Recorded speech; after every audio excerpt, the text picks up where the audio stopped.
Hello दोस्तों।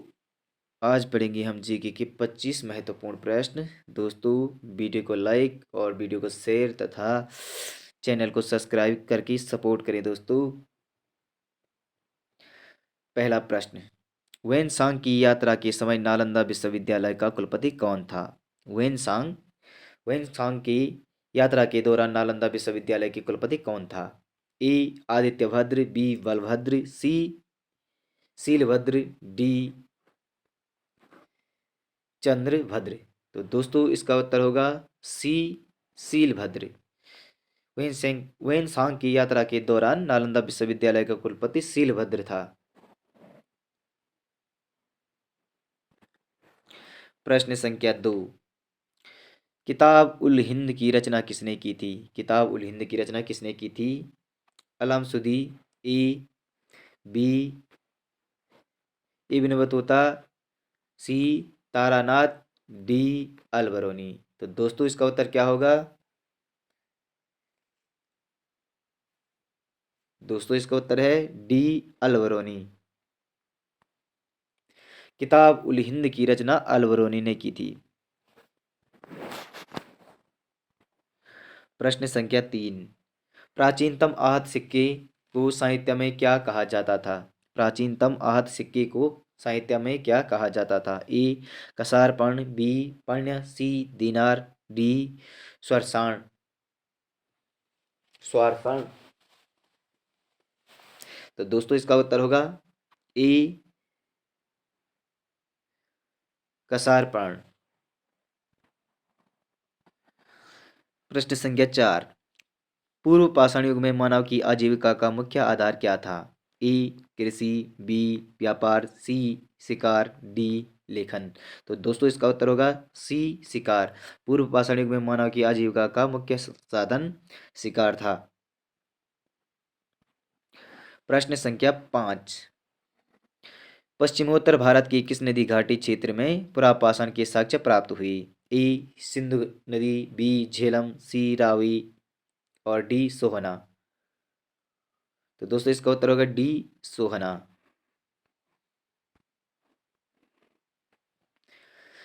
पश्चिमोत्तर भारत की किस नदी घाटी क्षेत्र में पुरापाषाण के साक्ष्य प्राप्त हुई? सोहना नदी की। प्रश्न संख्या 6, मनुष्य ने सर्वप्रथम किस धातु का प्रयोग आरंभ किया था? मनुष्य ने सर्वप्रथम किस धातु का प्रयोग आरंभ किया था? ए चांदी, बी तांबा, सी लोहा, डी स्वर्ण। तो दोस्तों, इसका उत्तर होगा बी तांबा। मनुष्य ने सर्वप्रथम तांबे का प्रयोग किया था। प्रश्न संख्या 7, निम्न में से किस शासक ने तुर्क ए चहलगानी नामक संगठन की स्थापना की थी? निम्न में से किस शासक ने तुर्क ए चहलगानी नामक संगठन की स्थापना की थी? ए मोहम्मद गौरी, बी कुतुबुद्दीन ऐबक, सी इल्तुतमिश, डी बलबन।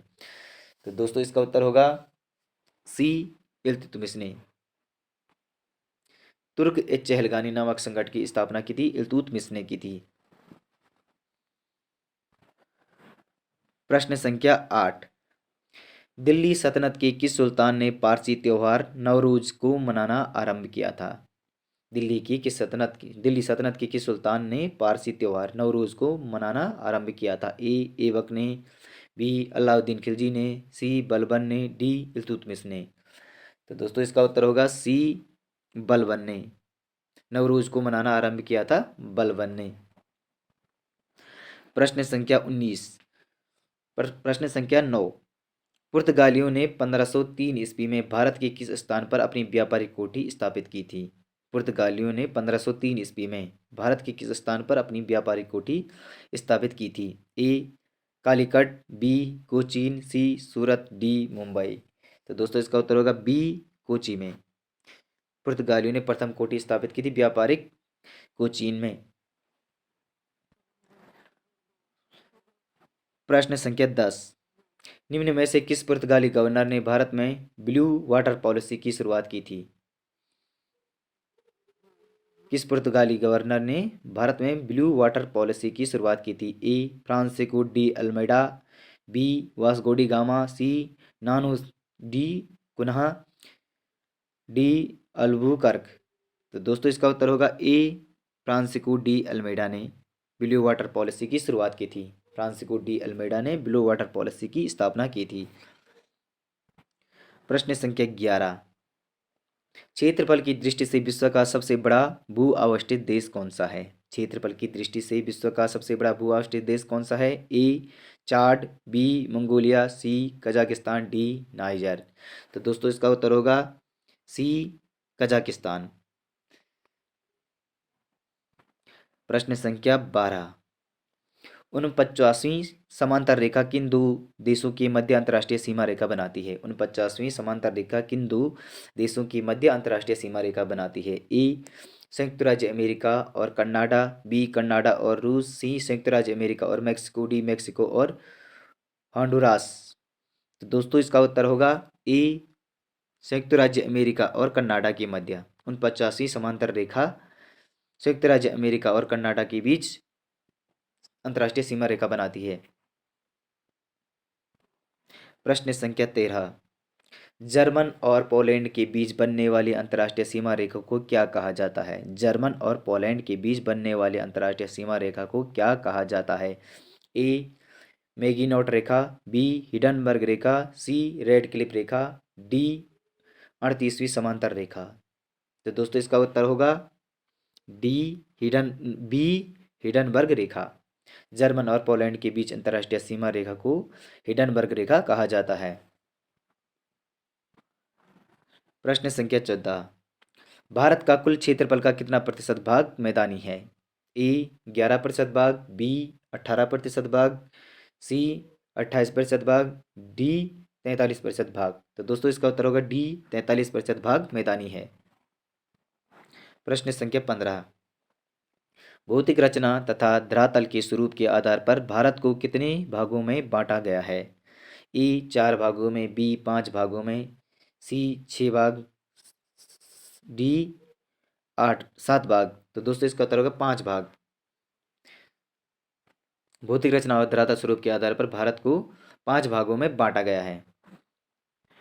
प्रश्न संख्या 16, भारत की सबसे ऊंची चोटी K2 यानी कि गार्डन ऑस्टिन किस पर्वत श्रेणी का भाग है? ए कराकोरम, बी लद्दाख, सी जास्कर, डी पीर पंजाल। तो दोस्तों इसका उत्तर होगा डी ए कराकोरम। भारत की सबसे ऊंची चोटी K2 यानी कि गार्डन ऑस्टिन कराकोरम का भाग है। प्रश्न संख्या 17, विश्व की सबसे ऊंची चोटी हिमालय किस श्रेणी का भाग है? ए ट्रांस हिमालय, बी हिमाद्री हिमालय, सी हिमाचल हिमालय, डी शिवालिक हिमालय। तो दोस्तों इसका उत्तर होगा बी हिमाद्री हिमालय। विश्व की सबसे ऊंची चोटी हिमालय किस श्रेणी का भाग है? हिमाद्री हिमालय का भाग है। प्रश्न संख्या 18, भारत में हिमालय की सबसे ऊंची चोटी कौन सी है? ए नंदा देवी, बी नामचा बरवा, सी कंचनजंगा, डी एवरेस्ट। तो दोस्तों इसका उत्तर होगा सी कंचनजंगा। वैसे तो हिमालय की सबसे ऊंची चोटी एवरेस्ट है, पर एवरेस्ट नेपाल में है, इसलिए इसका ऑप्शन होगा सी कंचनजंगा। प्रश्न संख्या 19, किस अधिनियम द्वारा मुंबई एवं मद्रास की गवर्नर जनरल को बंगाल के गवर्नर जनरल के अधीन कर दिया गया? किस अधिनियम द्वारा मुंबई एवं मद्रास के गवर्नर जनरल को बंगाल के गवर्नर जनरल के अधीन कर दिया गया?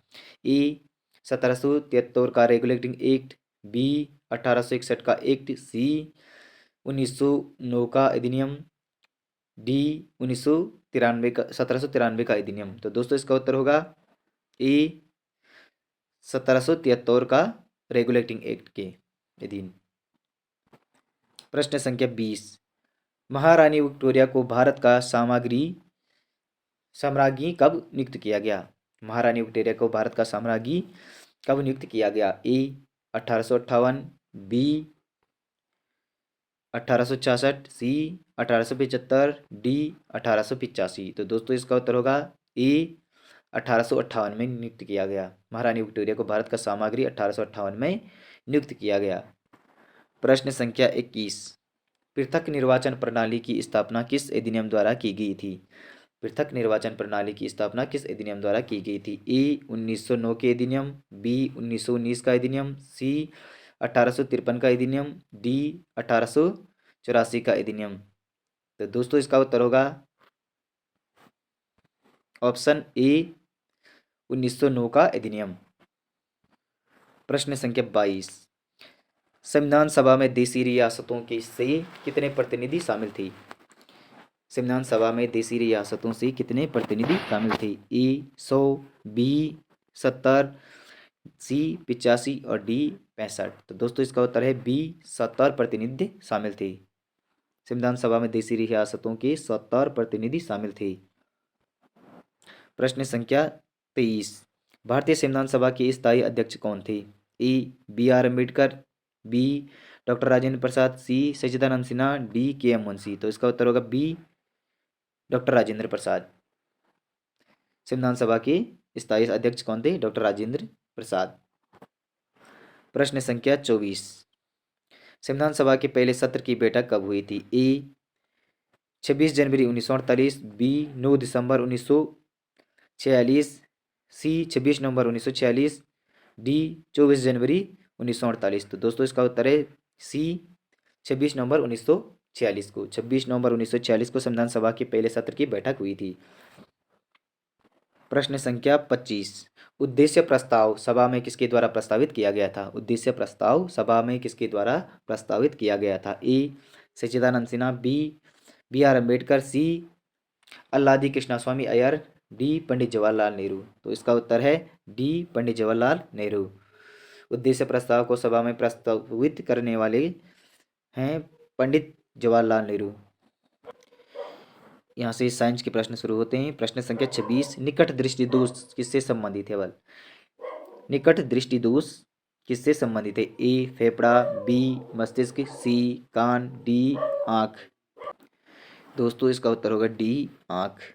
निकट दृष्टि दोष का संबंध आँख से है। प्रश्न संख्या 27,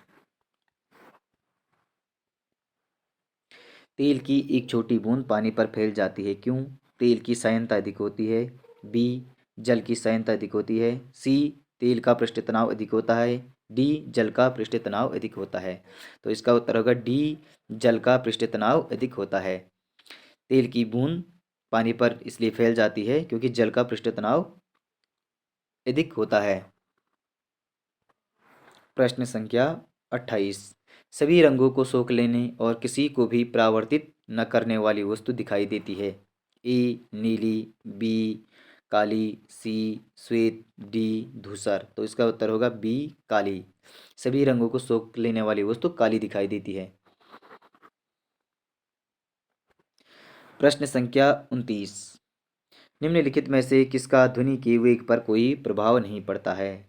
किसका ध्वनि के वेग पर कोई प्रभाव नहीं पड़ता है? ए दाब का, बी तापमान का, सी आर्द्रता का, डी घनत्व का।